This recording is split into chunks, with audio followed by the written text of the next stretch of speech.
harus dikeluarkan zakat dari penghasilan atau pemasukan kekayaan mereka yang sangat besar itu. Apa alasannya? Nah, tentu tidak bisa meletakkan zakat hanya karena nyokayo, karena uangnya banyak masuk. Kalau begitu meletakkan hukum berarti ittiba'ul hawa namanya. Tidak akan terwujud keadilan dari pensyariatan zakat kalau orang-orang yang memiliki dakhal, pemasukan kekayaan yang banyak itu tidak dikenakan zakat. Jadi keadilan tidak terwujud. Nah, alasan yang kedua adalah umumun nas. Ada dalil yang umum di dalam Al-Quranul Karim yang tidak ada sampai hari ini ditemukan muqassis yang mengkhususkan hanya 5 tadi saja.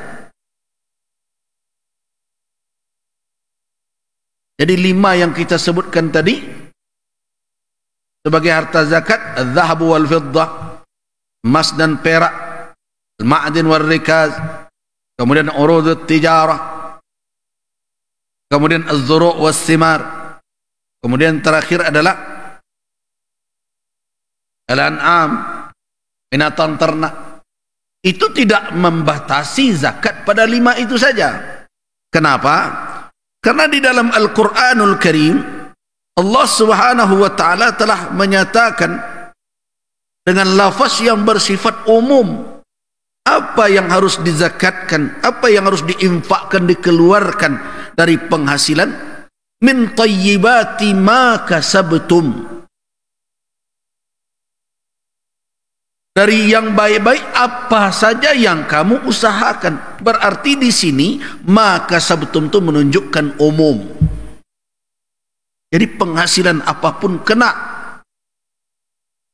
Perintah Allah, ya ayyuhalladzina amanu anfiqu min tayyibatin ma kasabtum.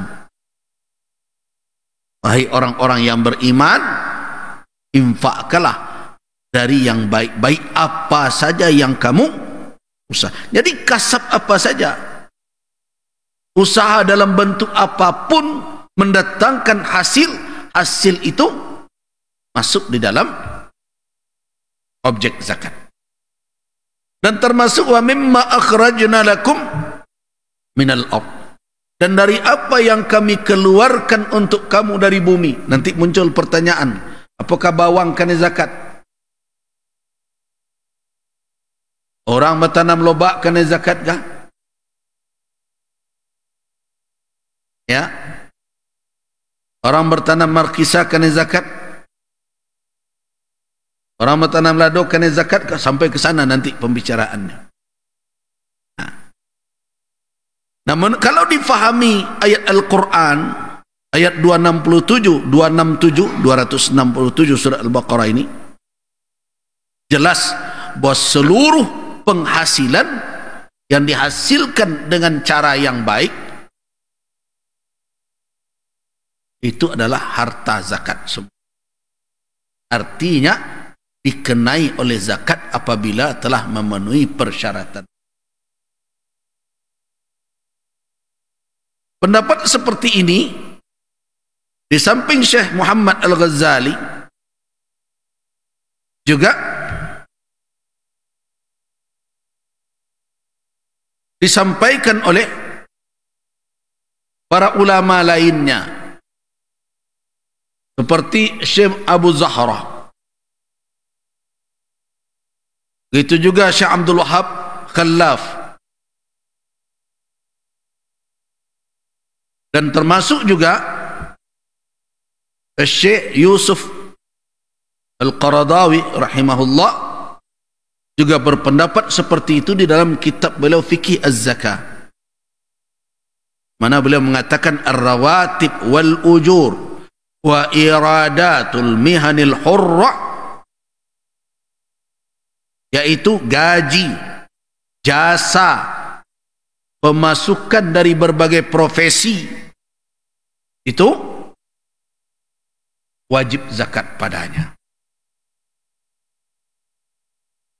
Nah, dengan alasan umumnya ayat Al-Quran tidak ada yang mengecualikan. Jadi kenapa di zaman Nabi sallallahu alaihi wasallam tidak ada zakat seperti itu dijelaskan? Karena memang belum muncul penghasilan seperti itu di zaman Rasul.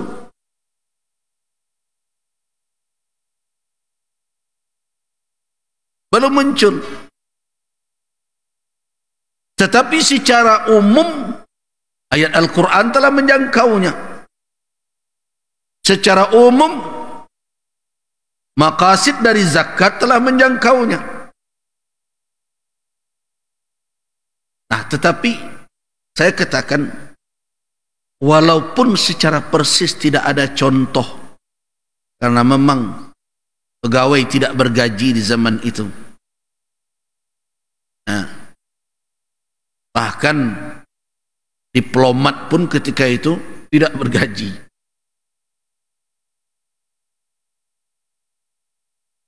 Namun di masa Utsman ibn Affan ada suatu kasus yang bisa menjadi contoh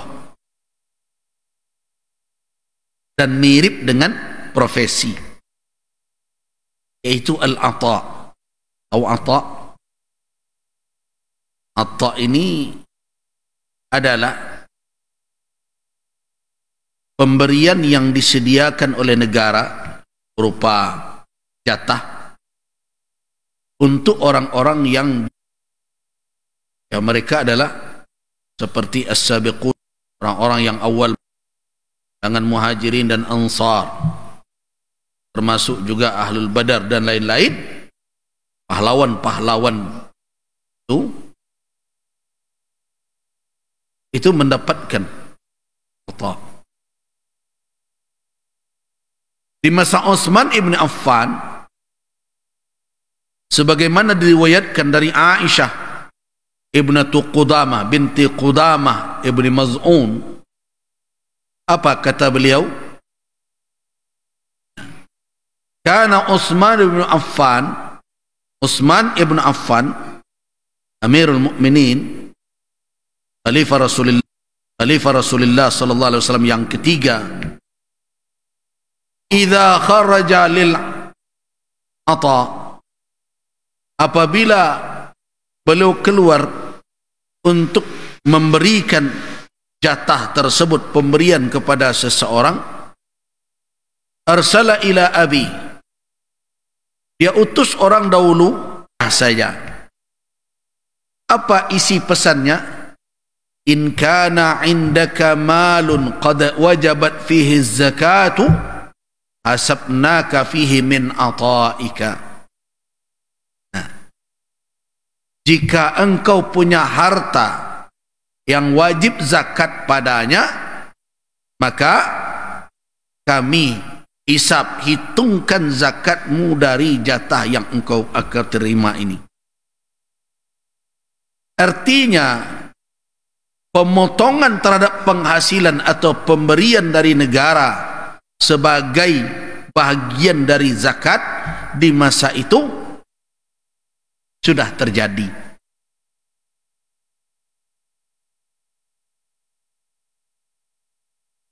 Nah, dengan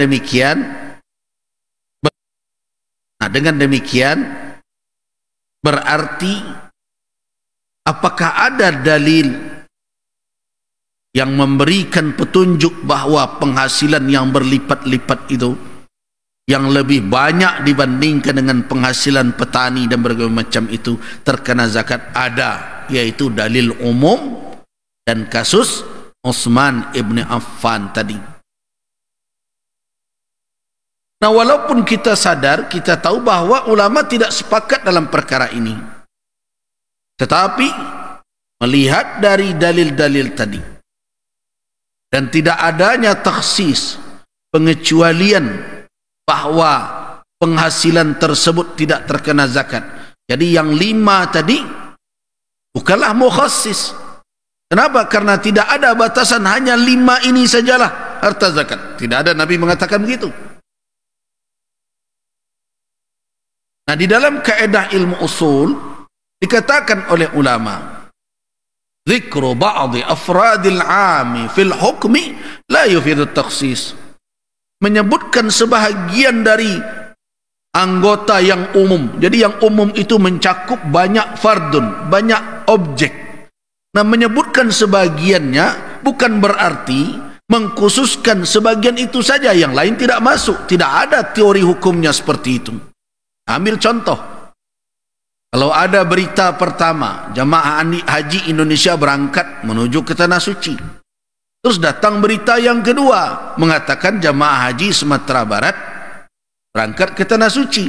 Tidak berarti berita yang kedua ini mengecualikan bahwa hanya yang Sumatera Barat saja berangkat, Jakarta tidak berangkat, Jambi tidak berangkat. Tidak begitu.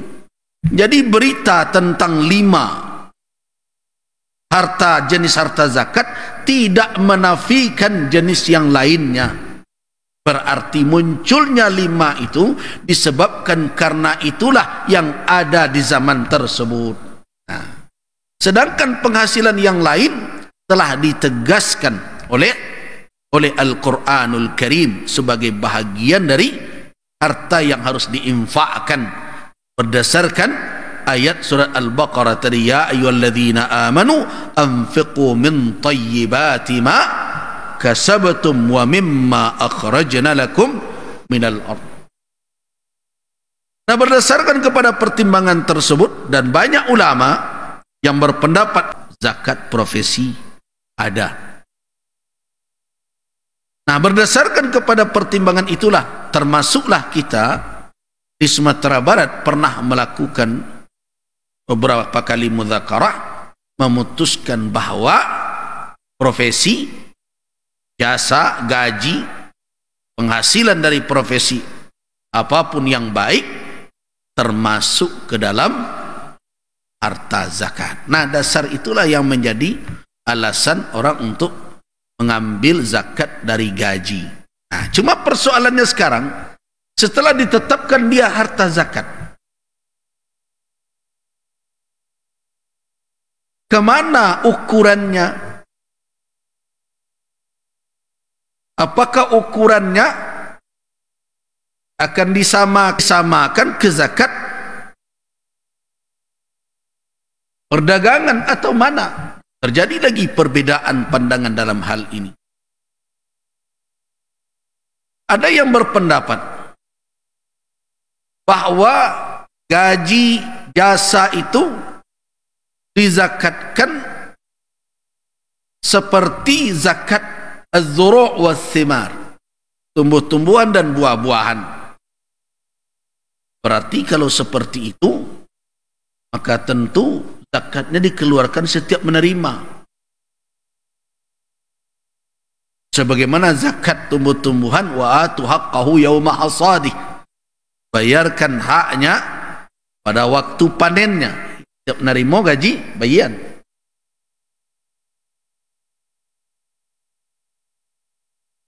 Nah, dari sisi itu, maka tentu kalau murni dia dijadikan ukurannya adalah zakat pertanian, termasuk nisabnya kan 612 kilo ya.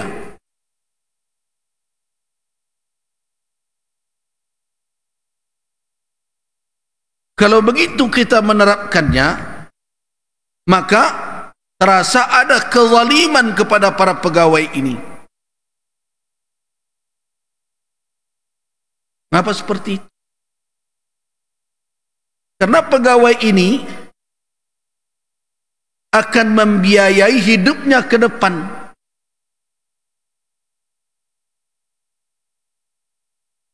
Dia terima tanggal 1 untuk hidup 30 hari ke depan. Berbeda dengan petani yang mereka telah membiayai terlebih dahulu pertanian mereka dan hasilnya didapat kemudian.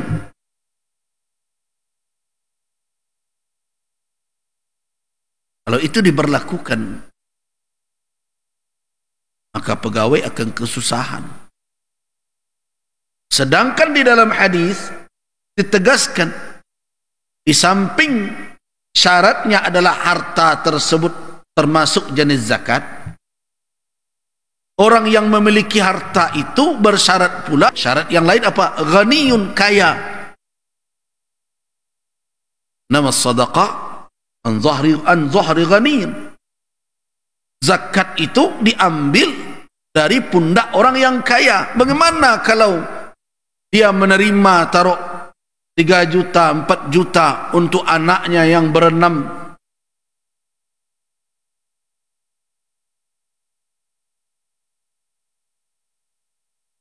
Kalau begini adanya,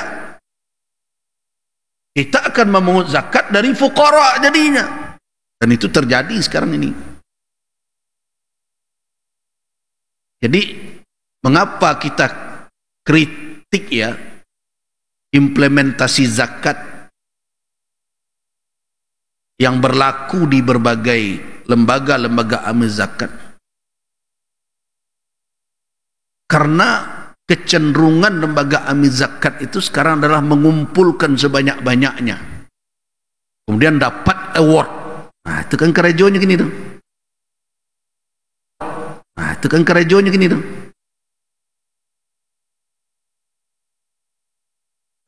Berpacu mencari piala.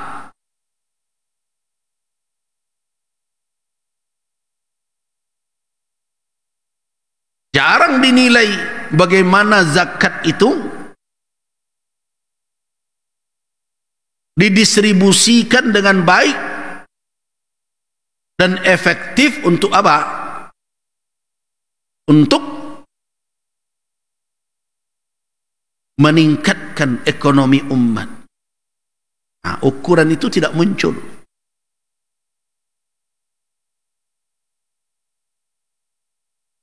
Jadi banyak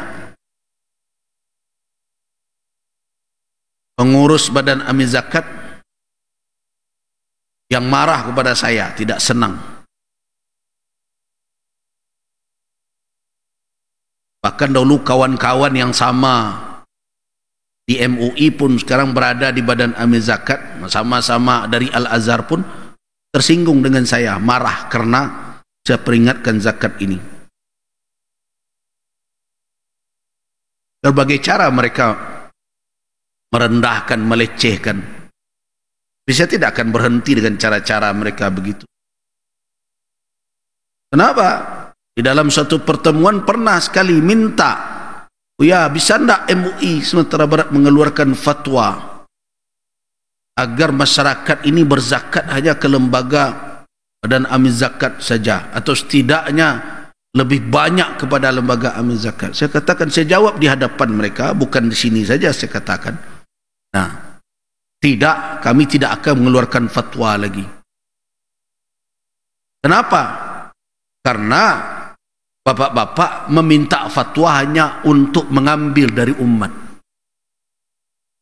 Ketika membagikan, tidak ada fatwa kami diminta.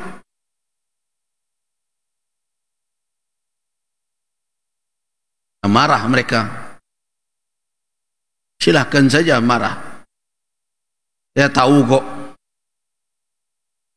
ada yang kesal, yang mengatakan ketua MUI kini kok ganti ndaknya itu. Gantilah.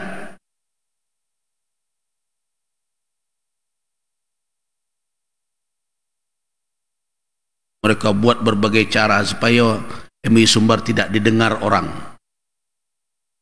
Bapak dari Ibu akan melihat ke depan bagaimana orang-orang itu mencoba mencarikan tandingan suara supaya jangan MUI Sumbar yang didengar. Didatangkan ustaz ini, kalau perlu yang mencela MUI Sumbar akan difasilitasi itu. Saya tahu perangai-perangai orang-orang yang seperti itu. Nah, itu baru perkara tentang bagaimana mempertimbangkan mana zakat yang akan diambil, mana yang tidak. Belum lagi nanti pendistribusiannya yang tidak sedikit diintervensi dengan kepentingan-kepentingan politik.